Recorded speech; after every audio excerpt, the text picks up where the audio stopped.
Welcome to another deep dive from Management Unplugged by GR. Today we're plunging into a topic that might sound a bit like standard HR fare maybe, but trust me, it's anything but dry. We're dissecting the surprisingly dynamic world of career management and, employee retention. We've got a fantastic stack of sources for this deep dive, really packed with insights. Stuff for anyone who's ever felt stuck in their job, maybe pondered their next big career move, or critically manages people going through these very experiences. Our mission, well, is to extract the most impactful nuggets, give you that shortcut to being truly well-informed, and maybe even spark a few aha moments that shift your perspective a little. We'll go beyond just the definitions, delving into the strategic implications of everything from, proactive career planning and lifecycle management to sophisticated retention strategies. Get ready to unpack reality shocks, wrestle with what our sources kind of cheekily call turnover tantrums, and figure out how your manager can truly be your ultimate career champion. Or, frankly, a bit of a mood spoiler, a real stumbling block sometimes. Yeah, and what's truly fascinating here is how often these concepts are discussed in abstract theory. But our sources, they really bring them vividly to life with real-world examples.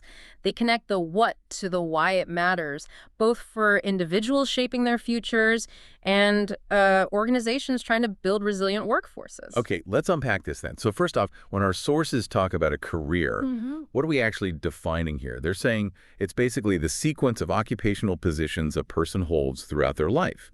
Simple enough. But then career management. That isn't just about shuffling people around, is it? No, not at all. It's more strategic. It's about enabling employees, helping them identify and develop their interests, their skills, and then using them effectively, whether that's within their current organization or, maybe as a springboard to something new. Right, which immediately raises the critical question. Yeah. Whose job is this? Who's responsible? And the sources make it unequivocally clear. It's shared. It's a partnership. For the employee, it involves lifelong activities, career development, and deliberate self-assessment, goal setting. That's your career planning part. Yeah. But the organization has a massive stake and a role, too. Exactly. And some might argue, okay, why should organizations even bother investing heavily in this? I mean, isn't it just a nice-to-have benefit? Where's the actual return for them? Well, if we connect this to the bigger picture, organizations that genuinely commit to career management, they aren't just doing employees a favor. They typically report significantly higher employee engagement, they see better performance across the board, and ultimately they forge much stronger, more sort of reciprocal employee-employer relationships. It shifts from being just a nice-to-have to a fundamental strategic advantage. It actually helps create a more agile, innovative internal talent pipeline. Okay, so while individuals are ultimately in the driver's seat of their own careers, employers play this vital supporting role. Our sources outline several ways they do this, right? Like offering career counseling, workshops, dedicated development budgets, maybe online learning platforms. Yeah, all of those. But here's where it gets really interesting and often quite personal for people listening. A key contributor, maybe the key contributor to effective career management, is your immediate manager. Oh, right. Less like a boss, more like a mentor. And a coach. Exactly. They're uniquely positioned to help align your individual career goals with what the organization actually needs, which is always evolving. And this isn't just theory, is it? You mentioned an example. Yes, we see a powerful example of this at Dr. Reddy's laboratories. They actively focus on building advanced coaching skills right across their entire managerial workforce. So it highlights that it's not merely what HR puts in a brochure, but how managers interact daily, one-on-one. That's what truly impacts careers. Okay, and speaking of daily realities, there's this common pitfall for new employees that our sources call reality shock. We've all probably felt it at some point, haven't we? What's that all about? And more importantly, how can organizations and you, as an individual, navigate it better? Yeah, reality shock. It happens when a new employee's often, let's say, idealized expectations about a role or the workplace clash head-on with the actual day-to-day experience. It can be quite jarring, actually. Our sources emphasize that structured onboarding programs are key. And crucially, realistic job previews during the hiring process. Realistic previews. Yeah, really managing that gap, setting clear, honest expectations early on, even if it means presenting the less glamorous bits of the job. That makes sense. And our sources also highlight that when an organization does invest in career planning, it sends a powerful signal, like, we're invested in your success, not just filling this seat. And that translates directly into a boost in engagement, satisfaction, maybe long-term commitment. Absolutely. Engagement really blossoms when employees can see clear growth pathways, when they have personalized learning plans tailored to their ambitions, and when they benefit from meaningful mentorship. It transforms a job from just a list of tasks into, well, a dynamic journey of continuous development. Which brings us neatly to those turnover tantrums, or more formally, employee turnover. We all know people leave jobs, but what are the different nuances our sources uncover, and why does how we measure it actually matter? Right. Turnover basically measures how frequently employees exit an organization. But the critical distinction, the one that really matters, lies in why they leave. It's typically categorized into voluntary turnover, where employees choose to leave, and involuntary turnover, which is initiated by the employer. And getting that wrong. Yeah, misdiagnosing the root cause can lead to completely ineffective retention strategies. Are you losing your top performers? Or are you actually managing out underperformers effectively? The answer changes everything. And it varies a lot by industry too, doesn't it? Wildly different, yeah. For instance, sectors like ITITES, BFSI banking, financial services, insurance, they often see much higher churn, which means they need highly tailored, proactive retention strategies. You can't just copy-paste from another industry. So what does a truly holistic retention strategy look like then? Because we all know it's about much more than just a good paycheck, right? Oh, absolutely. A truly effective strategy is multifaceted. It starts way back, even before hiring, with really robust recruitment and selection practices that ensure a good fit from the start. Then it flows through ample employee development opportunities, strong and empathetic leadership, competitive total compensation, not just salary. Total compensation, Yeah. benefits, perks, etc. Exactly. And crucially, a healthy, supportive, and engaging workplace culture. That's huge. And we've got some inspiring real-world examples from India in our sources, don't we? We do. Both Tata Steel and ITC Limited are prominently recognized for their impressive, long-standing success in employee retention. So it's not just theory. This shows it's definitely achievable, even in complex environments. Yeah. Okay, so employees typically go through various phases in their tenure. Each requires specific attention, career moves, training, transitions. Let's talk promotions first. What are the key considerations there beyond just, moving someone up the ladder? Well, when it comes to promotion decisions, organizations have to delicately balance seniority, how long someone's been there, against demonstrated competence. What can they actually do?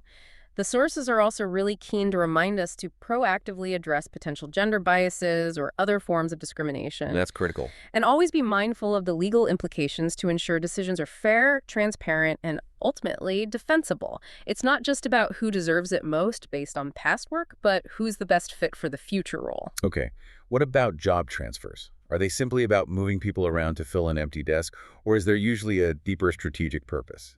Transfers are often far from mere reassignments. They're usually strategic job movements. They might be designed to provide critical learning opportunities for the employee, help them gain new skills or broader perspectives. Or they meet specific company needs, like filling a crucial skills gap in a different team, or giving someone cross-functional experience that's vital for future leadership roles. So quite strategic then. Yes. And then finally, the ultimate transition: retirement. How do forward-thinking organizations manage these exits? It's not just a goodbye party, is it? Hopefully not. Right. Managing retirements effectively involves facilitating genuinely smooth exits for long-serving employees, making sure they feel valued right to the end. But a critical, often overlooked aspect is robust knowledge transfer. Getting that experience passed on. Exactly. Systematically capturing expertise from older, experienced employees and effectively passing it on to the newer generation. This prevents significant institutional knowledge loss, which can be crippling. Okay, now, while we hope most exits are voluntary, dismissals, involuntary termination, they are an undeniable reality of the workplace. What are the common legitimate reasons an employer might have to let someone go, according to our sources? Our sources list several. Unsatisfactory performance that hasn't improved despite coaching and support is a big one. Serious misconduct, obviously things like theft or insubordination. Sometimes it's inadequate qualifications for the demands of a specific role, maybe the role changed, or even evolving job requirements where an employee's skills simply no longer fit the organizational need, often through no real fault of their own. The business shifts. Right. Restructuring or tech changes. Exactly. And this raises an important question.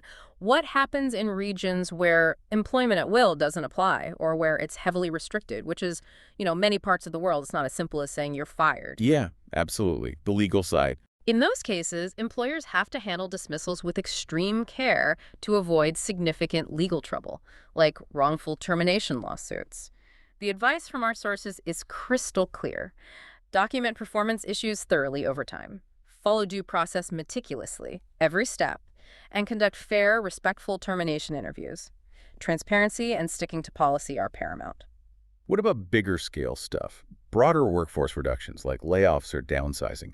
These are large-scale, often painful events. How should organizations manage them responsibly? Layoffs and downsizing are incredibly sensitive. Our sources really emphasize the need for clear, compassionate communication. And not just to those leaving, but importantly, to those staying behind. Ah, the survivors. Yes.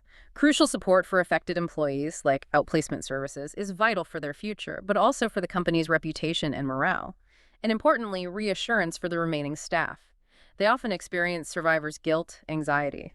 You need to maintain morale and productivity among them too. This brings us to outplacement counseling and exit interviews. What's the actual tangible value in these practices, especially when someone is already leaving? Well, outplacement counseling provides practical support to dismissed employees, helping them transition into new roles. And this isn't just charity. It benefits the individual, sure, but also protects the company's reputation as a decent employer. Good point. And exit interviews. Exit interviews are an absolute goldmine if done well. They are essential for gathering honest, unfiltered insights on workplace issues. Why are people really leaving? They allow organizations to pinpoint what's truly driving departures and then improve their retention strategies for the people who remain. You learn from the exits. And we even have an interesting example from India related to managing exits, specifically voluntary ones. The State Bank of India, SBI, famously used a voluntary separation plan, a VRS scheme. What was the strategy behind that? Right, the SBI VRS scheme. It was a proactive voluntary separation plan. It allowed employees to choose to exit with predefined financial benefits. The purpose was really dual. It provided a dignified exit path for employees who maybe wanted to leave anyway or pursue something else. And simultaneously, it created opportunities for SBI to strategically streamline its workforce, maybe reduce some overhead, and restructure itself for future efficiency or changing market needs. So a managed transition. A very deliberate way to manage large-scale transitions without resorting to forced layoffs, which can be much more damaging to morale. Okay, stepping back a bit. Yeah. Our sources really emphasize that organizations treating career management as a truly strategic function, not just, a transactional HR checkbox, consistently gain benefits. Right. Better employee performance, deeper loyalty, even improved customer satisfaction. Yeah, and if we connect this to the bigger picture again, the real magic happens when all these HR systems, training, performance appraisals, succession planning are truly integrated, not just integrated with each other, but with the overall business strategy itself. That's when the results become truly sustainable and impactful. It's not HR in a silo. Right. And we've got some fascinating real-world examples from our sources to illustrate these points in action. Let's look at a few. Let's start with Google. We all hear about the perks, the free food, but what's the real genius behind their retention, according to our sources? Well, beyond the obvious perks, our sources suggest it's their deliberate culture of psychological safety, empowering employees to really take ownership of their career trajectory, experiment, maybe even fail safely sometimes. That fosters unparalleled loyalty and innovation from within. So it's deeper than just free lunch. Much deeper. Then there's the Carter Cleaning Company example. Yeah, I like this one. It's fantastic because it shows this isn't just for tech giants or huge multinationals. Here, a manager, Jennifer, was advised to set up a structured career planning process for all employees. All of them, even the cleaners. Yep, from the cleaners right up to the managers, including mentorship, goal-setting workshops, clear development paths. It proved that strategic career management scales and applies everywhere, regardless of the industry or job level. Great example. Yeah. And finally, Hotel Paris. How did they link careers to strategy? Okay, so Hotel Paris aligned its career management directly with its main strategic goal, delivering superior guest service. Their HR head, Lisa Cruz, didn't just offer generic training. She implemented systems to develop very specific skills like multilingual capabilities, cultural sensitivity training, and even international training modules across their dispersed global locations, all directly aimed at improving that guest experience, which was their core business objective. They're targeted. Very. So what does this all mean for you, the listener? Let's try and distill the absolute key insights from this deep dive. Okay, hit us with the takeaways. All right. First, Career management isn't a cost center. It's a genuine investment that enhances long-term employee engagement and loyalty. Treat it like one. Second, effective retention doesn't just start with good hiring. It continues through continuous, personalized development support throughout an employee's time there. Makes sense. Third, managers are pivotal. They absolutely must learn to expertly balance the business goals with individual employee aspirations. That's a tough tightrope walk. Yeah, that balancing act is key. Fourth, legal and ethical considerations are paramount in all promotion and termination decisions. Precision, fairness, documentation, they prevent far greater costs down the line. And finally, remember that career strategies are never static. They have to align with the overall organizational goals, sure, but they must constantly adapt to change. The market changes, people change. Wow. What an insightful deep dive into career management and employee retention. It seems abundantly clear that balancing those organizational needs with individual aspirations, that really forms the true cornerstone of modern talent management, doesn't it? It really does. And the good news is, with the right tools, things like effective coaching from managers, structured career plans that people actually use, honest feedback mechanisms, companies can foster cultures where careers genuinely grow and employees stay engaged and committed for the long haul. It's possible. Definitely. Okay, here's a final thought for you to chew on as we wrap up. If managing careers is fundamentally about creating this symbiotic relationship between an employee and an organization, what unique personal skill or interest do you have right now? Something that, if it were fully developed and strategically utilized, could not only advance your own career, but also profoundly benefit your current or maybe your future employer. Something to think about. That's it for this deep dive. See you later. Bye-bye.